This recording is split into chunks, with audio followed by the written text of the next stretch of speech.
Stroke deep center field. Torres chasing and is gone, and the party is on in the Hub City.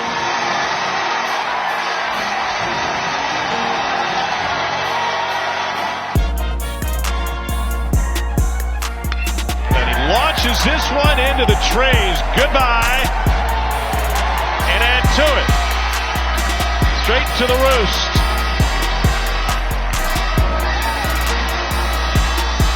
And whoever operates the horn has been standing on it. Hey, Golden Eagle fans, I'm Southern Miss Stadium announcer Jackson Walker, and you're listening to Nasty Bunch and Beyond.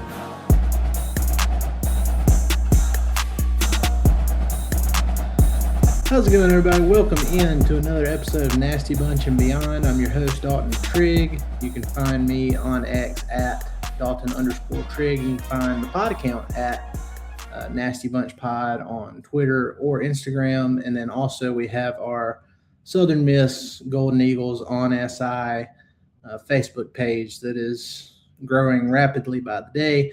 So if you spend some time on Facebook, be sure to look that up. We post all of our articles on there and any other kind of, breaking news with Southern Miss basketball, football, baseball. So be sure to go over there and check that out. Today's episode is brought to you by our partners at To The Top Merch. You can go to tothetopmerch.myshopify.com and use our promo code NastyBunchPod to get 20% off your entire purchase. You can go to shantymanfoods.com if you're a beef jerky fan, meat sticks fan. Go to shantymanfoods.com and use our promo code SMTTT to get 30% off your entire purchase there. Make for some good road trip snacks, so be sure to do that. And as I always say, you need to try the dill pickle jerky.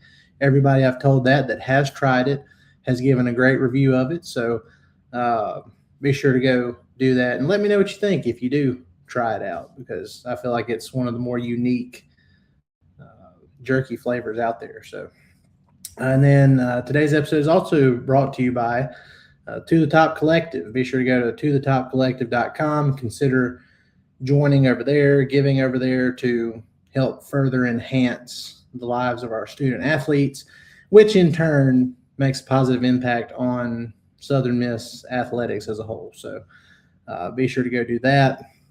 To be honest, whether it's To The Top Collective or whether it's, the Eagle Club or, anything like that, just keep supporting the programs, keep supporting the university.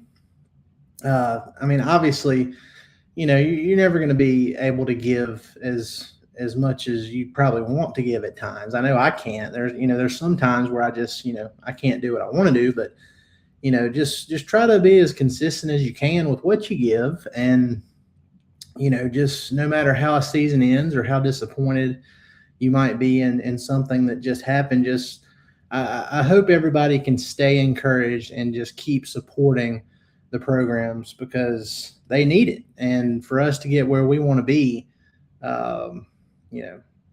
as Golden Eagle fans and the programs in general and athletics over, everything, we're going to have that consistent support. So, we need to be like a rock.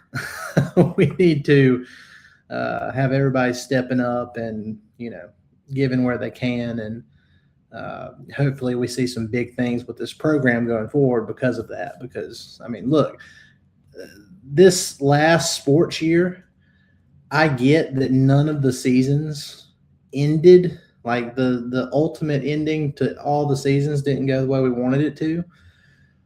But, overall, it was probably one of the more fun years for Southern Miss athletics that I've been a part of over the last several years, just from an overall standpoint with football, basketball, and baseball. Started with football. Obviously, Huff came over with his guys, and, it only lasted 1 year.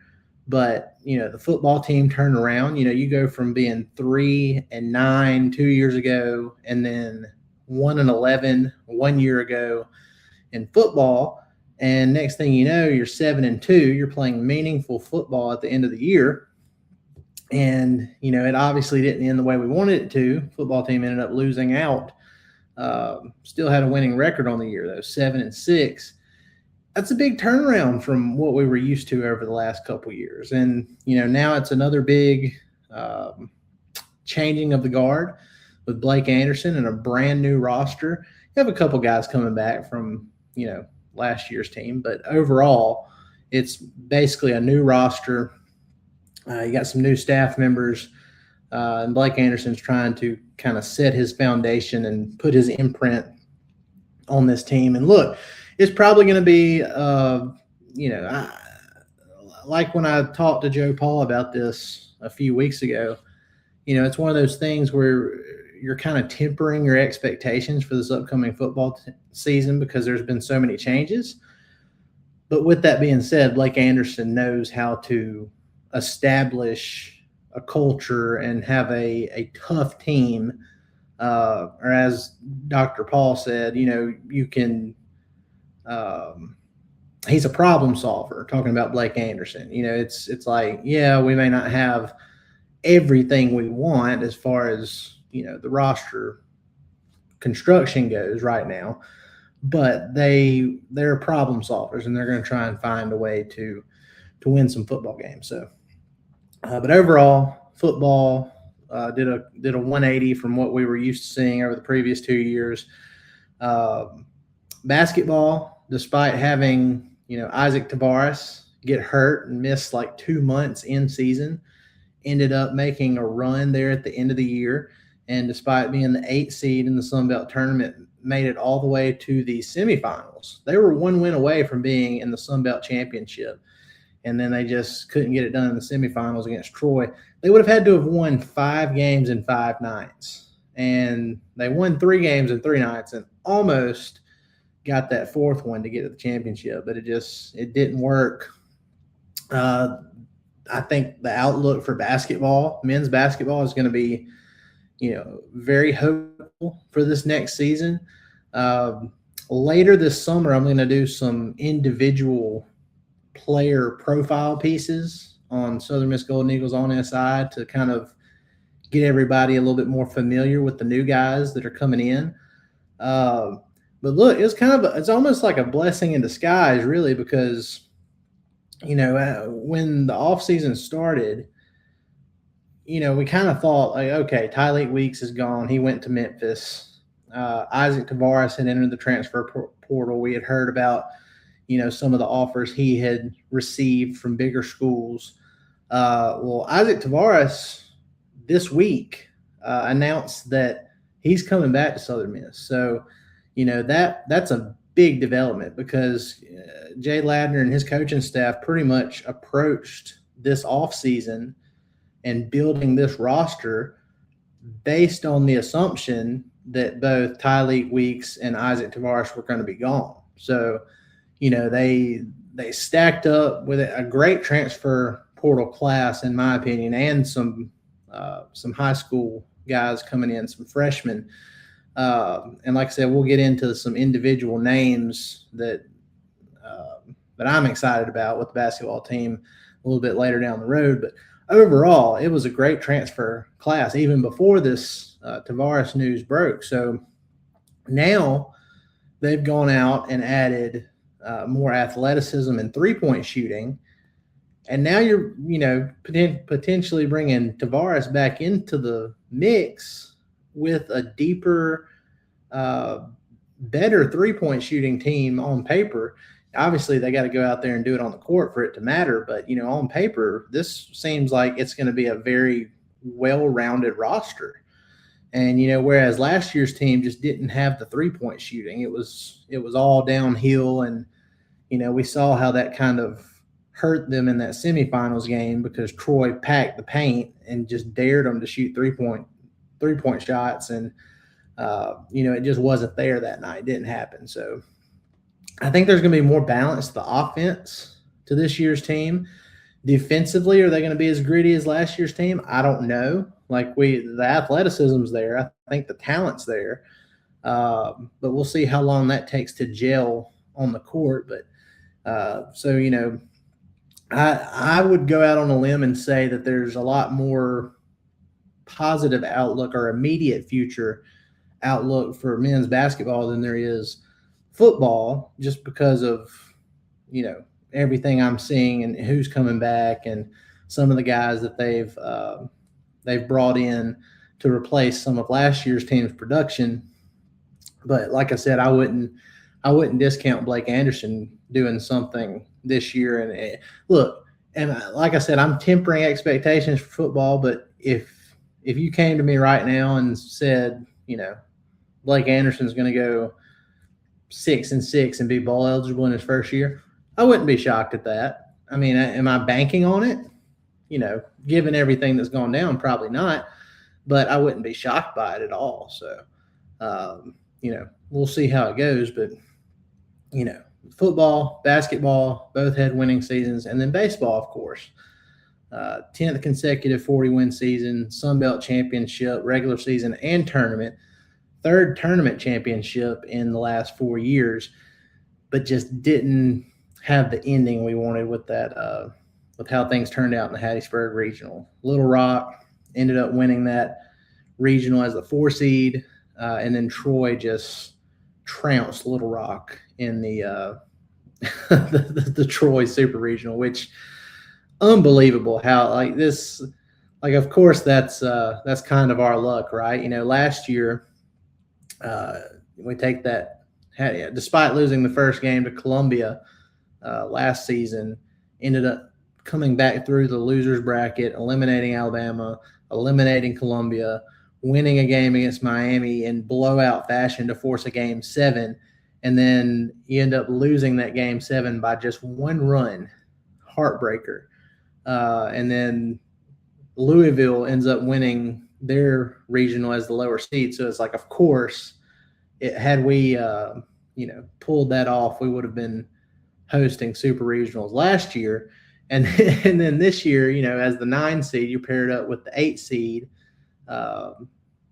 regional, which was Gainesville, Florida. So Florida was the 8 seed. Troy ends up coming back through the losers bracket over there as well, or they lost. Maybe it wasn't the losers bracket, but they did lose a game and they bounced back and ended up beating Florida twice and coming out of that. So it's like, if we second straight year, if we had come out of our own regional at home, we would have been hosting supers, and it just didn't work out that way. So, it is what it is. It was disappointing. That does not put that doesn't put a wet blanket on what the team actually did accomplish, though. Were higher accomplishments not met, higher goals not met? Yes. But does that mean that, winning the Sun Belt regular season and tournament championships and the 40 wins and all that stuff doesn't matter? No, it all matters. And those guys worked really hard to get to that point. So that's why I kind of say, there's so much negativity, and I'm just like, it's done. What are we going to do about it at this point? It's done. Support the guys. Continue to support these programs, support the guys, support this next wave of guys coming in, and, let's try not to put like this cloud of negativity over the program and all these dudes. I don't see how that helps anybody. And I get it. People need to vent. And, a lot of these people that vent are probably already putting money in it. Now, some of them aren't.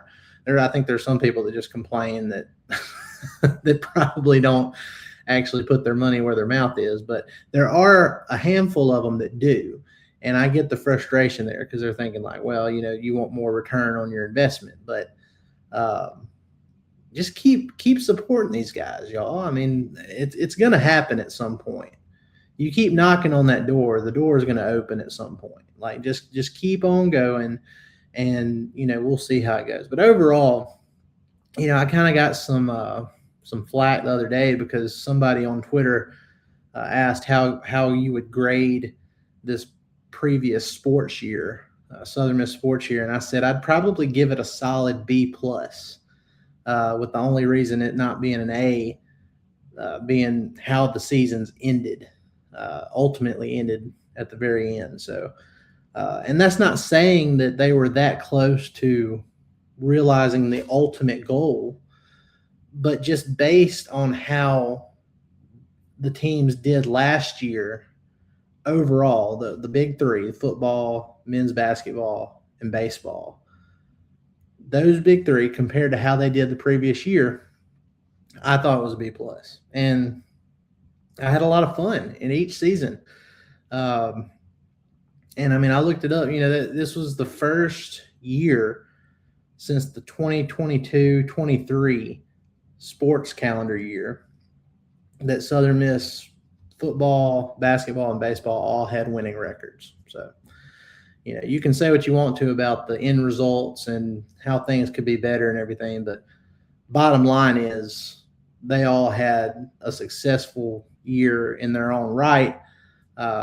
It wasn't the ultimate goal that everybody wanted, but it was a lot better than what we've seen over the last handful of years, and so it's something to build on, at least in my opinion. So yeah, I think there's a lot of reason to be optimistic going into this next sports year. It'll start with football. Football will be a lot of fun, I think, even though it could potentially be a transition year and we're tempering expectations. I think there's a lot of stuff to look forward to. They play a big game at Auburn in the first 4 games of the season. So, I mean, you want to talk about building some hype for the Blake Anderson era. Even if you don't win that game at Auburn, if they go to Auburn and put up a fight, show some grittiness. But shoot, even if they ended up winning, that would be even better. But I'm just saying, like, if you there's some opportunities here for Blake Anderson to get off on the right foot and really inject some juice into the fan base as far as being optimistic for what could be coming down the road. So you got that Auburn game, you got going to Tulane, so playing against former head coach Will Hall, who took over as Tulane's head coach this past year when their former coach left to be the Florida Gators head coach. So that's got some juice to it. We know how all that went with Will Hall's departure from Southern Miss, and there's been some things said, back and forth, and I think that'll be one that everybody's kind of getting up for. And then we'll be rolling into basketball season. Like I've already mentioned, the roster and how I think things are gonna be a lot better this next year than what they were this year, barring any kind of injuries. I think Isaac Tavares has a legit shot of winning the Sun Belt Player of the Year this year, especially with the shooting that's going to be around him now compared to what it was last year. Don't get me wrong, I think Tavares and Weeks were outstanding. They were a dynamic duo, but they both kind of did the same things. They were both kind of downhill scorers. Neither one of them shot a bunch from the perimeter. So you need more complementing attributes among teammates there, and especially if it's like a dynamic duo like that. And I don't know. I'll be interested to see who kind of emerges in that co-star role, or several different smaller role. Maybe if it's not even a co-star role, but who's going to be a star in their role, so to speak. But there's a lot of potential there, and I'm excited for it. And then baseball, of course, I mean, they're always going to keep rolling. There's so many big names coming back. I mean, obviously you're losing some too, like with Russo and Colby Allen and others, but still have some big guys, big names coming back. You got Davis Gillespie, he'll be a senior. Tucker Stockman, he'll be a senior. So many good arms returning. Which Graydon Harris is the only one that's officially announced that he is coming back. I'm pretty sure Camden Sundstrom and Camden Clark are both coming back as well, even though there hasn't been any kind of official announcement. I don't think you always have to have that official announcement for it to be true. As long as you don't see their name pop up in the transfer portal, I think you're good there, at least when it comes to Southern Miss. But lots of good arms coming back, not just the starting arms, but you got several upcoming sophomore arms that were already on the team that didn't get as many opportunities as they probably would have liked as freshmen, but they're going to have an opportunity to get a lot more this year. Bruce Littleton, K.L. Farr, Sam Mitchell, Dylan Causey, Teague Broadhead. He kind of came on at the end of the year as a guy that Oz was throwing in there a little bit more. So there's a lot of guys that are going to get opportunities. And then we have just an outstanding freshman class. Like I was talking to a guy last week who has been following Southern Miss baseball and high school baseball in general for the last 40 plus years. And he straight up said, like, this is the best high school recruiting class that Southern Miss baseball has ever had. So, somebody that's been following it that long, paying close attention to say that, I don't take that lightly. And you get to looking into the numbers and the stats and the accomplishments that this class has coming in. Not just the Mississippi guys, but like they have the Arkansas Gatorade Player of the Year coming in and Sean Cover. They've got some guys from Alabama and Louisiana coming in too, but especially with these Mississippi dudes, and speed on the bags. I posted this on our social media pages earlier today, but all last year, Southern Miss baseball had a total of 21 stolen bases. So Henry App from Hartfield Academy, Justin Word from Jackson Academy, and Trey Barnes from Petal combined their senior seasons that just ended, combined had 71 stolen bases. So 50 more stolen bases than what Southern Miss had as a team this past year. So major speed going to be on the bags coming forward. All of those dudes can hit. It wouldn't shock me at all if all three ended up starting in some capacity this next season. And I know some people are just like, well, do you really want to do that? I do. I want to start the freshmen, your talented freshmen. You got 7 of the 12 Mississippi Dandy Dozen players coming in. Some of those dudes are pitchers too. You got Bankston Walters from PCS. He's going to be a dude. Could immediately contribute on the mound. He's a two-way player too. I mean, yeah, we'll see what Southern Miss has in mind for him. But I mean, he could potentially end up being a designated hitter guy if he's not going to be pitching. But we'll see how that goes. Just a lot of talent. Bottom line, a lot of talent, a lot of power, a lot of speed. I think it's a very well-rounded freshman class coming in, and it makes me excited for the immediate future and long-term future of Southern Miss baseball. So Coach Oz and his guys have been killing it on the recruiting trail. I got a couple of transfer arms coming in. They just got PRCC's guy, Drew Harrison, who was outstanding for them all year. Pearl River Community College won their national championship at the JUCO level. Drew Harrison was a big part of that. I think he had like 96 strikeouts to just 33 walks on the year, a little over 3 ERA. But he's a very talented arm, and it'll be interesting to see if he ends up being the closer, or if they go with somebody else that emerges, one of those younger guys, or even Thomas Crabtree. Thomas Crabtree showed potential to be the closing guy there at the end of the year.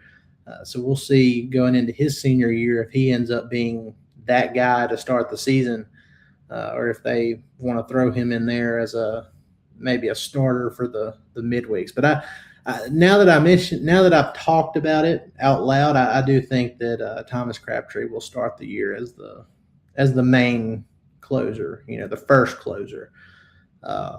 So we'll see how all that goes, but very exciting stuff. Got some, I mentioned Drew Harrison.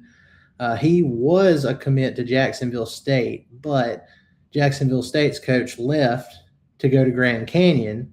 So Drew Harrison decommitted from Jacksonville State because of that coaching change and committed to Southern Miss.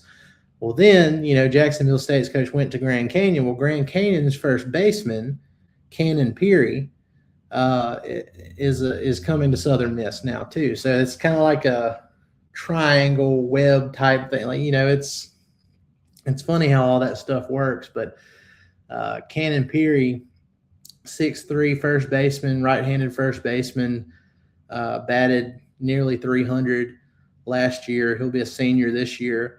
9 home runs, 12 doubles, over somewhere around 32 RBI, I believe.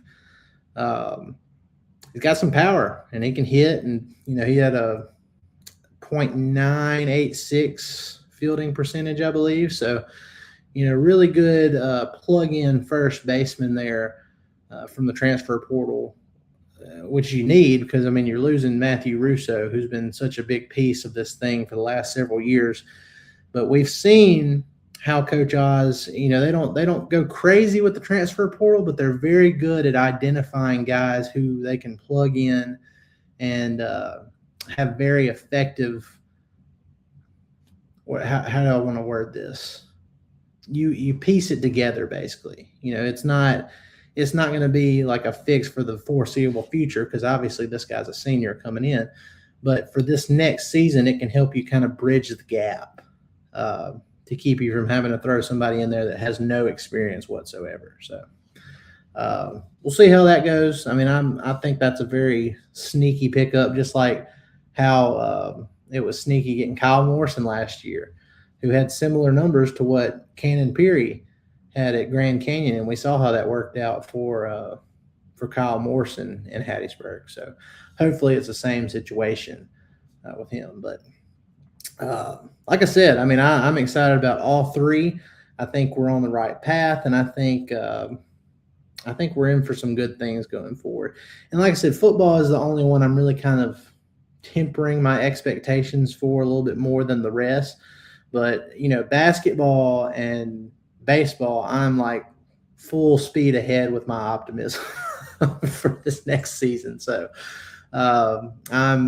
again, we're going to, once we get closer to it and later this summer, I'm going to do some individual player profiles just to, so people who haven't been keeping up with all the transfer portal stuff and high school signees can kind of get to know these guys a little bit better before the season gets started. And we're going to try to do the same with football as well, because there are so many new names that the fan base needs to kind of get to know before we get things rolling with those respective seasons. So, guys, appreciate y'all coming in and listening to me ramble for a little bit today. Like I said, just keep supporting these programs. They need it. It helps our cause because, at the end of the day, no matter what your critiques are, whether you agree with my assessment that, it was a B+ overall athletic year for those three, at the end of the day, all of us want the same thing. And, we want Southern Miss to succeed in these various programs. And the only way that's going to happen is everybody just keep pushing forward and keep doing what they can to help these programs and, hope things can kind of fall the right way when you get in those big moments. So, we'll see how it goes. But, guys, I appreciate y'all coming in every week and listening to me. Be sure to like, rate, and subscribe on every podcast platform, your favorite podcast platforms. We're on YouTube, Apple Podcasts, Spotify, all those great ones. So we greatly appreciate it, and we hope you have a good one. Have a great rest of your week and a great weekend. We'll see you next time.